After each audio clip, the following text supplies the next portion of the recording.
علیکم السلام۔ علامہ صاحب، میں آنسہ بات کر رہی ہوں پشاور پاکستان سے۔ خدا آپ کو عزت دے میری بہن۔ سب سے پہلے تو آپ کو بہت سلام اور بہت دعائیں۔ میں نے آپ کو کچھ ہی وقت ہوا ہے سننا شروع کیا ہے، اور میرے ذہن میں بہت سارے سوال ہیں، لیکن آج کا موقع جو ہے آپ نے ابھی خود ہی کہہ دیا کہ آپ مصائب کا ذکر نہیں کر سکیں گے، لیکن ہم جو اہل سننا ہے، میں اصل میں سنی ہوں، جی ہماری ہم تک جو واقعہ کربلا پہنچا ہے وہ ذرا مختلف ہے۔ میں یہ نہیں کہہ سکتی کہ غلط ہے، کیونکہ اس میں کچھ نہ کچھ تو سچائی ہوگی۔ میں اس لیے نہیں کہہ رہی کہ میں خود سنی ہوں، اس وجہ سے میں چاہتی ہوں آپ کی زبانی ہم سنیں، کہ آپ بتائیں کہ یہاں پر بڑی عجیب باتیں ہیں۔ کوئی کہتا ہے کہ وہ دھوکے سے گئے اور وہ واپس آنا چاہتے تھے، لیکن مجھے لگتا ہے وہ دین بچانے کے لیے گئے تھے، جو میں نے پڑھا ہے اور جو سنا ہے مولانا اسحاق صاحب سے۔ تو ایک تو یہ ہے آپ سے درخواست کہ اگر آپ مناسب سمجھیں تو یہ محرم اچھی تو بات بس ہے، دن جی اور یہ اچھی بات ہے۔ ایک یہ میری ریکویسٹ تھی۔ دوسری ریکویسٹ سوال یہ تھا میرا کہ ابھی آپ نے کہا کہ رسول اللہ صلی اللہ علیہ وسلم کی حدیث ہے کہ میرے گھر سے منبر تک جو ہے وہ جنت کا ٹکڑا ہے۔ تو یہ ابو بکر اور عمر جو ہیں، یہ کیسے یعنی یہ بھی تو وہیں دفن ہے نا؟ تو اس بات کی کہ اس بات کو ہم کیسے لیں؟ یعنی ایک طرف میں نے آپ کے وہ جیش اسامہ والے سارے لیکچر سنے ہیں، تو یہ جی مجھے ایک چیز کنفیوز کرتی ہے، تو اگر آپ اس کے بارے میں بتا دیں۔ جی اچھی بات ہے، میں دونوں کا سوالوں کا جواب دیتا ہوں اختصار کے ساتھ، آپ سنیے۔ بہت مہربانی آپ کی میری بہن، بہت مہربانی آپ کی، خدا آپ کو عزت دے۔ ہاں ہماری بہن، علیکم السلام ورحمۃ اللہ، بہت شکریہ آپ کا۔ آپ دیکھیں ہماری بہن جنہوں نے کال کیا پشاور سے، ہم اگر ہماری باتوں سے آپ لوگوں کی دل آزاری ہوئی ہے تو ہم معذرت چاہتے ہیں۔ ہمارا کبھی یہ ارادہ نہیں ہے کہ ہم اپنے جو ہمارے اہل سنت بھائی ہیں بہنیں ہیں ایسے بات کہیں کہ ان کی دل آزاری ہو۔ ہم بعض حقائق بیان کرتے ہیں، حقائق اتنے تلخ ہوتے ہیں بعض دفعہ کہ ہماری باتوں سے یہ کچھ ایسے جملے نکلتے ہیں جن سے شاید آپ سمجھیں کہ ہم آپ کی بے حرمتی کرتے ہیں، لیکن ہماری نیت یہ نہیں ہے۔ تاریخ جو ہے، اسلام کی جو تاریخ ہے، وہ بہت ہی ظلم سے بڑی تاریخ ہے، اور مسلمان جیسے سفاک، خون ریز اور ظالم اور اپنے دین سے غدار اس طرح تو رسول پاک صلی اللہ علیہ وسلم نے فرمایا کہ تم اسی سنت پہ چلو گے جو یہود و نصارہ نے اپنے انبیاء کے ساتھ کیا ہے نا۔ تو یہود کا تو آپ کو پتہ ہے، وہ اپنے پیغمبروں کو زندہ ذبح کرتے تھے اور دیگ میں ڈال کے پکاتے تھے ان کو۔ یہ دیکھیں یزید کا جو خاندان تھا بنی امیہ، یہ پہلے اسلام سے ان کی بڑی دشمنی تھی ابو سفیان کا۔ یہ سب جنگوں میں ابو سفیان لشکر لے کے آتا تھا رسول اللہ صلی اللہ علیہ وسلم سے، اور ان کے خاندان کے سب نوجوان جو تھے قتل ہو گئے جنگوں میں۔ یہ یزید کا نانا یعنی معاویہ کا خود نانا، معاویہ کا بڑا بھائی، معاویہ کا کیا ہے، میں ایک حدیث دکھاؤں آپ کو نہج البلاغہ سے، آپ معذرت چاہتے ہیں اگر یہ اس میں نکالنے میں کچھ ٹائم لگے۔ بہت دلچسپ جملہ ہے مولا امیر المؤمنین علیہ السلام کا، یہاں پہ ومن کتاب لہو علیہ السلام لہو ایضاً، امیر المؤمنین علیہ السلام کا ایک لیٹر ہے معاویہ کو۔ اچھا، یہ اگلے صفحے میں ہے وَقَدْ دَعَوْتَ إِلَى الْحَرْبِ، اے معاویہ تو نے مجھے جنگ کا چیلنج دیا ہے کہ میں اتنا بڑا لشکر لے کے آ رہا ہوں اور تیرے جنگ کو آ رہا ہوں، تو تیار ہو جا۔ معاویہ نے چیلنج دیا تھا۔ فَدَعِ النَّاسِ جَانِبًا وَخْرُجْ إِلَيَّ، امیر المؤمنین علیہ السلام نے فرمایا کہ معاویہ لوگوں کو چھوڑ دے، مسلمان کیوں مرے، تو خود باہر نکل آ جا۔ وَعَفِ الْفَرِيقَيْنِ من القتال، دونوں فریق جو ہیں شام والے عراق والے، یہ جنگ سے ان کی جان بچ جائے، کیوں قتل ہو جائے، تو آ جا میں آ جاؤں، تو لشکر لے کے آنا۔ لِتَعْلَمَ أَيُّنَا الْمَرِينُ عَلَى قَلْبِهِ، تاکہ پتہ چل جائے کس کون میں سے آپ میں ہم دونوں میں سے کس کو وہ اپنے دل میں، اس کے دل میں گند ہے، دل میں شک ہے، دل میں کفر ہے، پتہ چل جائے نا۔ تو آ جا میں آ جاتا ہوں، تجھے اگر میں باطل پہ ہوں تو اگر میں مر جاؤں تو میں تو جہنم میں، اگر تو باطل میں ہے تو جو باطل میں ہے اس کے دل میں شک ہوتا ہے، تو آ جا۔ وَالْمُغَطَّى عَلَى بَصَرِهِ، تاکہ پتہ چل جائے کس کے آنکھوں کے سامنے پردہ ہے۔ پھر یہ جملہ دیکھیں، فَأَنَا أَبُو حَسَنٍ، میں وہی ابو حسن ہوں۔ امیر المؤمنین علیہ السلام کا کنیہ مبارکہ کیا ہے؟ ابو الحسن، ابو الحسن، حسن علیہ السلام کے والد۔ انا ابو حسن، میں کون ہوں؟ میں ابو الحسن ہوں، قاتل جدک واخیک وخالک شدخا یوم بدر وذالک السیف معی. میں وہی ابو الحسن ہوں جس نے تیرے جد، تیرے نانا کو، نانا یعنی ہندا کے والد، واخیک ابو سفیان کے بڑے بیٹے کو، وخالک ہند کا جو بھائی تھا، تیرے ماموں کا، شدخا یوم بدر. شدخ بولتے ہیں قاتل، شدخ بولتے ہیں ایک ہالو چیز، اور انگلش میں بولتے ہیں ہالو، ایک ایسی چیز جو اندر سے وہ خشک ہو نا، اندر سے اس کو مار دیں وہ ٹوٹ جاتا ہے نا، بالکل وہ ٹکڑے ہو جاتا ہے. میں وہی ہوں جس نے تیرے جد کو، نانا، تیرے بھائی، تیرے ماموں کو یوم بدر، جنگ کی لڑائی میں نے ان کو قتل کیا تھا. ایسا قتل کیا تھا جیسے آپ کسی خشک چیز کو توڑتے ہیں نا، وہ ٹکڑے ٹکڑے ہو جاتے ہیں، میں نے ان کو اسی طرح اڑایا تھا. وَذَلِكَ السَّيْفُ مَعِي، اور وہ تلوار ابھی تک میرے ساتھ ہے. وَبِذَلِكَ الْقَلْبِ أَلْقَى عَدُوِّي، اور وہی دل ابھی میرے سینے میں دھڑک رہا ہے، وہی تلوار جس سے میں نے تیرے نانے کا، تیرے بھائی کا، تیرے ماموں کا قتل کیا تھا، وہ بھی تلوار میرے پاس ہے، وہی دل میرے سینے میں دھڑک رہا ہے. اس وقت سے اب تک مستبدلت دینا، میں نے کوئی دین بھی چینج نہیں کیا نا، معاویہ نے تو دین چینج کیا تھا نا زبردستی فتح مکہ کے وقت.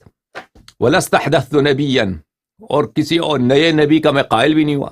معاویہ نے اس وقت سے دین چینج کیا تھا نا، یہ لوگ تازہ پر مسلمان ہوتے اس کے بعد. وَإِنِّي لَعَلَى الْمِنْهَاجِ الَّذِي تَرَكْتُمُوهُ طَاعِينَ وَدَخَلْتُمْ فِيهِ مُكْرِهِينَ، میں اسی دین اسلام پر ہوں جس کو تم نے شوق سے چھوڑ دیا تھا، اور اس میں آپ زبردستی داخل ہو گئے تھے. میں اسی دین اسلام پر ہوں ابھی تک جس کو آپ لوگوں نے شوق سے، مرضی سے چھوڑا تھا، لیکن جب داخل ہوئے تھے تو زبردستی، کیونکہ فتح مکہ کے وقت معاویہ، ابو سفیان، یہ لوگ مسلمان ہوئے تھے. کیسے مسلمان ہوئے تھے؟ یہ قتل ہو جاتے، ان کا خون بہتا، اچھا خون بہتا اسی لیے مسلمان ہوئے تھے. تو کہنے کا مقصد یہ ہے کہ رسول اللہ صلی اللہ علیہ وسلم کا جو خاندان ہے بنی ہاشم، یہ مکے والے عرب کے لوگ یہ نہایت ہی قوم پرست لوگ تھے. ان میں قبائلی سیاست بہت عروج، آج تک عروج پر ہے.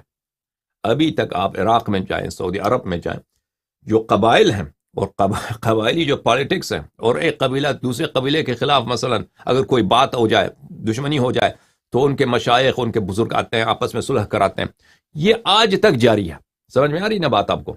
ابھی تک عراق میں چاہے شیعہ ہوں غیر شیعہ ہوں، قبائلی نظام ابھی تک چل. اس وقت تو عروج پہ تھا، ٹھیک ہے نا، جاہلیت کے زمانے میں. پر جو لوگ مسلمان ہو گئے وہ اپنے قبائل تو نہیں بھولے نا، تو ان کے دل میں جو کینہ تھا مسلمانوں کے خلاف، اور بالخصوص بنی ہاشم کے خلاف، وہ تو کوئی چھپی بات نہیں ہے. مثلا میں آپ کو ایک واقعہ سناتا ہوں.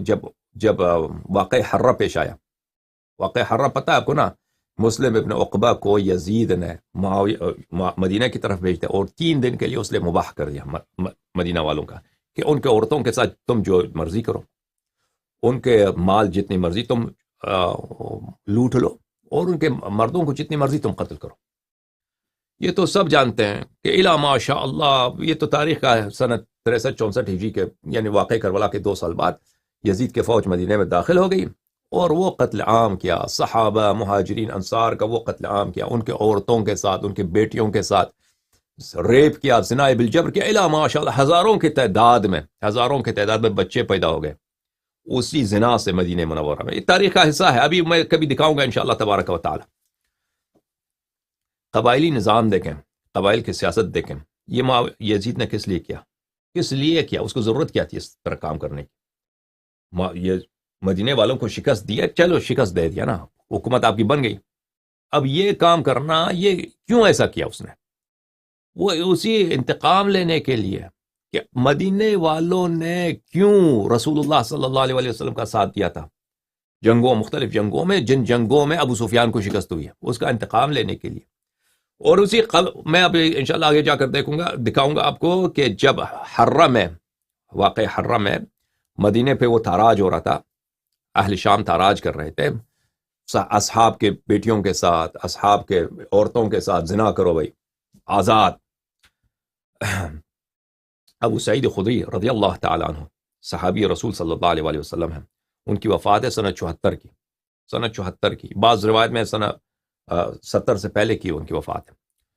تو ان کے وہ راوی کہتا ہے میں نے دیکھا کہ ان کے داڑھی جو ہے نا، داڑھی میں کچھ ایسے جگہ ہیں، سفید جگہ ہیں، ان میں داڑھی نہیں ہے، اور باقی جو ہے داڑھی لمبی ہے۔ میں نے کہا یہ کیا چکر ہے یا ابا سعید، تو نے داڑھی اپنی داڑھی اصلاح کیوں نہیں کرتے، اور یہ بال کیوں ہے؟ کہتے ہیں وہ واقع حرہ میں یزید کے لشکر نے مجھے پکڑا، اور میرے چہرے سے جو ہے وہ داڑھی، کیا بولتے ہیں، نتف بولتے ہیں عربی میں، اکاڑنے لگے داڑھی میری۔ تو جہاں پہ داڑھی نہیں ہے، کیونکہ انہوں نے ریشے سے، جڑ سے میری داڑھی کو انہوں نے نکالا ہے، کتنا درد ہوتا ہے نا انسان کو، اور جہاں پہ داڑھی ہے وہ مٹی میں تھی، کیونکہ انہوں نے میرا چہرہ زمین کی طرف کیا تھا اور میرے داڑھی وہ کھینچ رہے تھے، اس طرح انہوں نے میرے داڑھی کو اکاڑا ہے۔ تو میں ابھی اس داڑھی کا اصلاح نہیں کروں گا، میں اسی حالت میں مرنا چاہتا ہوں کہ یزید کے جیش شکایت کے لیے۔ واقع حرہ کے دوران میں ابن کثیر روایت کرتا ہے البدایہ والنہایہ میں کہ عبداللہ ابن عمر، دیکھیں قبائلی سیاست، دیکھیں اب انصار کو اور مہاجرین جو مدینے والے تھے ان کو اتنا ذلیل کیا جا رہا ہے نا، مردوں کو قتل کرو، مال ان کا لوٹ لو، مسجد رسول صلی اللہ علیہ وسلم میں جیش شام، جیش یزید گھوڑے دوڑا رہے ہیں، وہاں پہ وہ پیشاب بھی کر رہے ہیں۔ اچھا، تو اس حالت میں عبداللہ ابن عمر کہتا ہے آج ہم عثمان کے خون کا بدلہ لے رہے ہیں، عثمان کے خون کا، کیونکہ عثمان کو کہاں قتل کیا گیا تھا؟ مدینے میں۔ کس نے قتل کیا تھا؟ مسلمانوں نے، اور اس میں بہت سارے مہاجرین انصار کا ہاتھ تھا، مدینہ والوں کا ہاتھ تھا عثمان کے قتل میں۔ دیکھیں قبائلی سیاست ہے۔ اچھا، اب آپ یاد رکھیے کہ امام حسین علیہ السلام جو ہیں، یہ جو ہے مدینے میں رہتا ہے، یزید خلیفہ بن چکا ہے یا خلیفہ بننے والا ہے، ابھی اس کے ایام کے ابتدا ہے۔ تو امام حسین علیہ السلام کو پتہ ہے اس کے پاس دنیا میں کوئی جگہ نہیں ہے، اور یہ اتنا سپر پاور تھا اس وقت، بنی امیہ کا جو حکومت تھی، پورا ایران، یعنی چائنا اور ہند، انڈیا کے بارڈر سے لے کر وہ افریقہ کے آخر تک، اس طرف جو ہے، جو دیکھیں رومن امپائر دو تھے، ایک ویسٹرن رومن امپائر، ایسٹرن یورین امپائر۔ جو روم تھے، روم کے دو شاخ تھے نا، پہلی جو رومن امپائر تھا، پہلے اس کے زیادہ حصہ ان کا بھی قبضے میں لیا تھا، تو اس زمانے کا سب سے بڑا سپر پاور تھا یزید۔ امام حسین علیہ السلام کو پتا تھا وہ کہ اس کے پاس کئی جگہ نہیں ہے، نہ مکے میں رہ سکتے ہیں، نہ مدینے میں رہ سکتے ہیں۔ اس حالت میں اہل کوفہ نے دعوت دی کہ آپ آ جائیں۔ امام حسین علیہ السلام نے کبھی نہیں کہا اہل کوفہ سے، عراق والوں سے کہ ہمیں بلا دو۔ عراق والوں نے خود، ان میں سے بہت سارے بنی امیہ تھے، ان کو بلایا، اور امام حسین علیہ السلام، میں آپ کو بار بار عرض کر رہا ہوں کہ ان کے پاس دنیا میں کئی جگہ نہیں تھا۔ امام حسین علیہ السلام نے اپنے بھائی محمد ابن حنفیہ سے بھی یہی کہا کہ میں جہاں بھی جاؤں، میں ایک حیوان کے سوراخ میں بھی جاؤں، یہ مجھے نکال کے قتل کر دیں گے۔ کوئی جگہ ہی نہیں تھا ان کے پاس جانے کی۔ امام حسین علیہ السلام لڑائی نہیں چاہتے تھے، لیکن ان کو پتا تھا کہ ان کے پاس کوئی چارہ کار نہیں ہے۔ کیوں؟ کیونکہ وہ انتقام لینا ہے بنی ہاشم سے، یزید نے انتقام لینا ہے۔ کس چیز کا انتقام لینا؟ ہاں، کس چیز کا انتقام لینا؟ اسی چیز کا انتقام لینا ہے جو اس نے واقع حرہ میں بعد میں مدینہ والوں سے لیا، مدینہ والوں سے لیا۔ کس چیز کا انتقام لینا تھا؟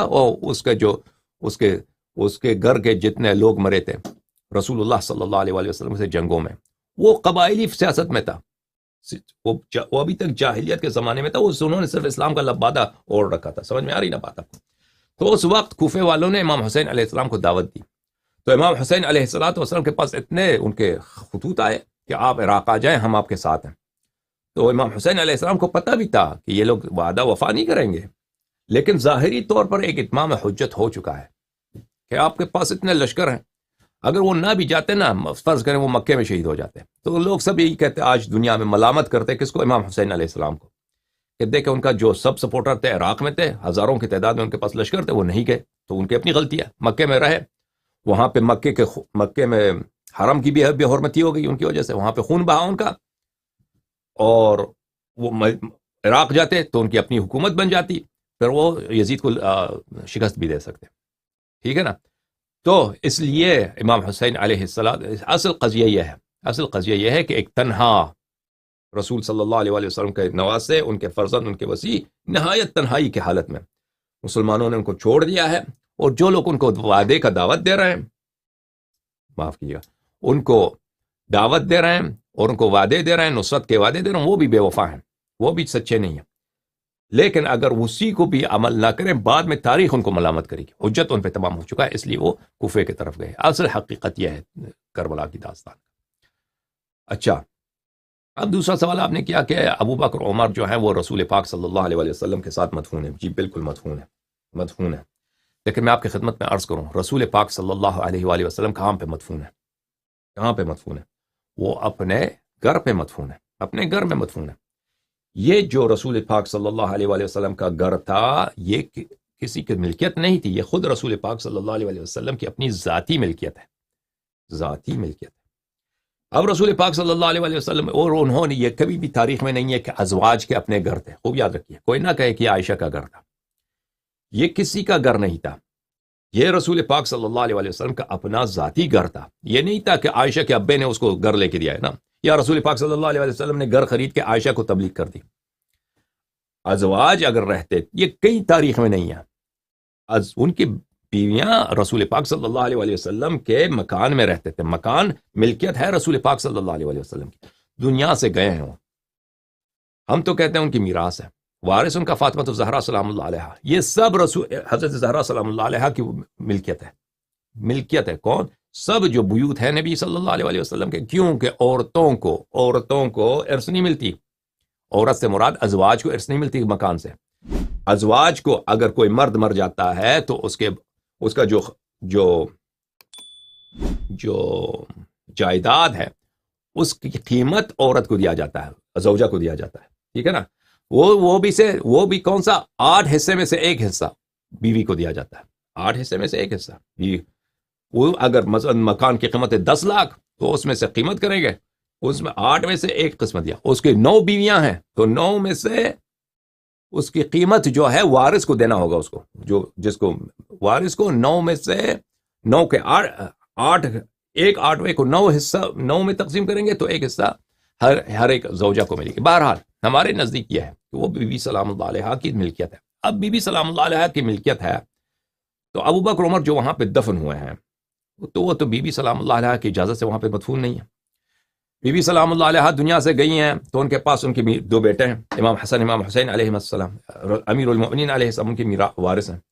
ان سے بھی اجازت نہیں لیا کہ ہم آپ کے مکان میں دفن کرنا چاہتے ہیں، ان کی جائیداد میں۔ تو یہ ان کی دفن جو ہے یہ کیا ہے؟ یہ غصب ہے، غصب ہے۔ یہ شیعہ نقطۂ نظر سے۔ اب مخالفین کے نقطۂ نظر سے آپ کہتے ہیں کہ یہ صدقہ ہے، نبی صلی اللہ علیہ وآلہ وسلم، وہ حدیث جھوٹی ہے، مان بھی لینا کہ صدقہ ہے، تو صدقہ کس کا حق ہے؟ صدقہ تو سب مسلمانوں یا بیت المال کو جائے گا، یعنی سب مسلمان اس میں شریک ہیں، ٹھیک ہے نا؟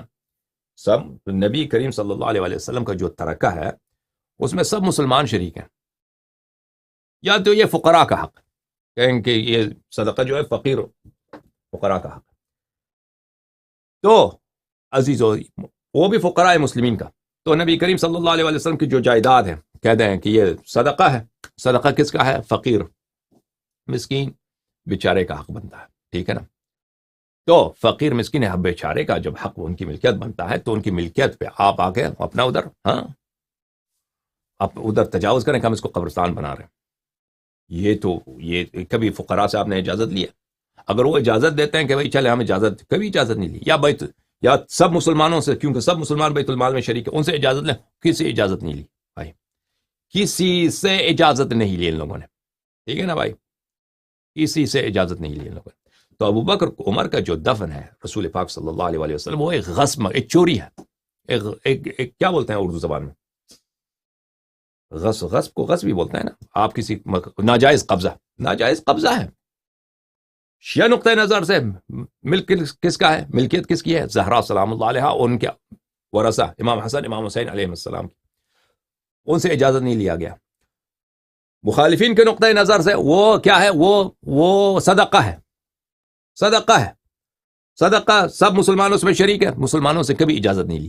ابو بکر عمر کے ہم یہاں پہ دفن کرنا چاہتے ہیں، کبھی اجازت؟ تو ان ناجائز قبضہ ہے بیت المال پر، یا کہتے ہیں کہ سب اس میں فقراء مسلمین کا حق ہے، وہاں پہ بھی جو ہے وہ فقراء مسلمین سے بھی اجازت نہیں. کن سے اجازت لی؟ عائشہ سے اجازت لی. تو آپ مجھے بتائیے اگر یہ واقعا عائشہ کا ملک ہے، یہ گھر کیسے عائشہ کا ملک بنا؟ عائشہ نے کبھی خریدا ہے اپنا؟ رسول اللہ صلی اللہ علیہ وسلم کا جو گھر ہے اپنے حیات طیبہ میں، کبھی ہمیں وہ حدیث دکھائیں کہ رسول پاک صلی اللہ علیہ وسلم نے فرمایا ہو کہ یہ مکان میرا ہے، آج میں نے تملیغ کر دی. تملیغ یعنی میں نے بخش دیا، یہ عائشہ کا بن گیا.